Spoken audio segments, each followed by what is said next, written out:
All right, well, welcome everyone. I'm JJ. Let's go ahead and work an example problem.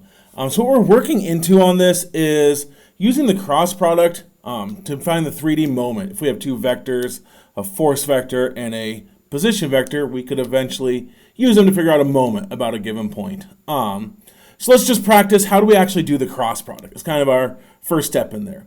Depending on where you're at in your math sequence, you might have actually covered this in a calculus course already. We're just going to be applying it is really all we're doing here. But let's recap. How do we do the cross product? So we're looking at our example. Find our vector v is our cross product of p and q. And then we're given p is 3i minus 4j plus 6k. Q is 2i plus 4j minus 3k. So let's come in and do this. We're going to set up a matrix to tackle this. So we can come in and say the vector we're looking for, we're told is our v vector. So v is equal to, and I'm going to make a big matrix in here. Our top row of this matrix is always just going to be I, j, and k. So we can write those in. I, j, k. And we'll make that comment here. This is always, every single time, just put down I, j, k in there. Every time, that's what should show up there. The second line in our matrix should be in our cross product, as we wrote that out, p cross q, whichever one shows up first in here. So p, so we're going to put in, our p vector was 3i minus 4j, so negative 4, plus 6k. So we'll go back to 6 for our k or component there. Again, this is always going to be that first vector in our cross product. The first vector. Always our p cross q. We got p first, so we put p here. And then the last row is our remaining vector. So this would be our q, the one that didn't show up first.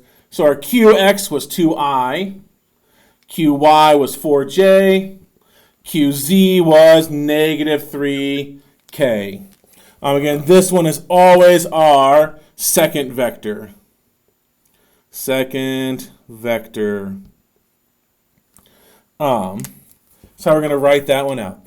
So let's come in and evaluate that. We can say this is equal to, and we're going to start by looking at our I component. So I'm going to write down I first. I times. Then we're going to ignore everything in I's column and in I's row, which leaves us with just this 4x4 piece, or 2x2 piece, these four terms, in there to actually work with.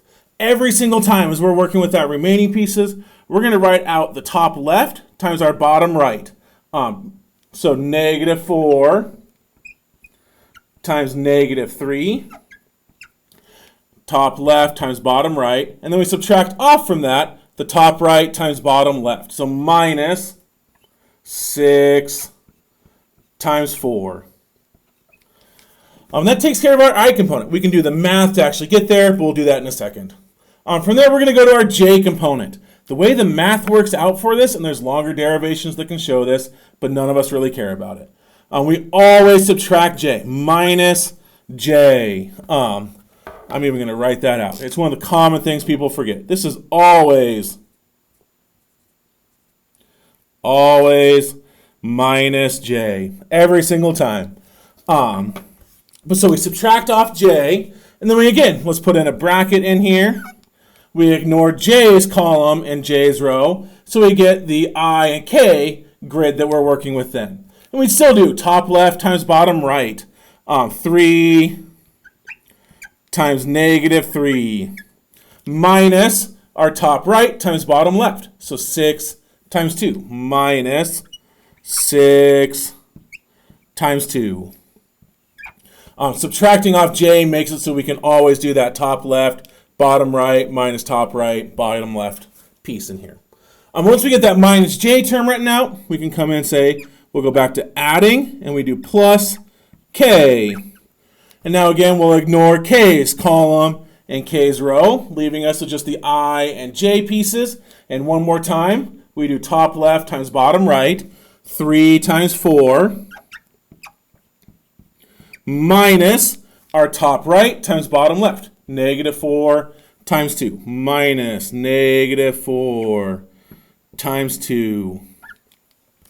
From there, it's just doing algebra on this. This is going to get us to, this equals negative 4 times negative 3 is a positive 12, minus 6 times 4, minus 24. 12 minus 24 is negative 12i. And we're getting our v vector out from this. Negative 12i minus negative 9 minus 12. So negative 21. That double negative becomes a positive. Plus 21j. Be real careful with our signs as we go through here. It's easy to make sign errors on everything. So just be slow and steady with that. 3 times 4 is 12, minus negative 4 times 2, that'd be negative 8. 12 minus a negative 8 would be plus 20. So plus 20k.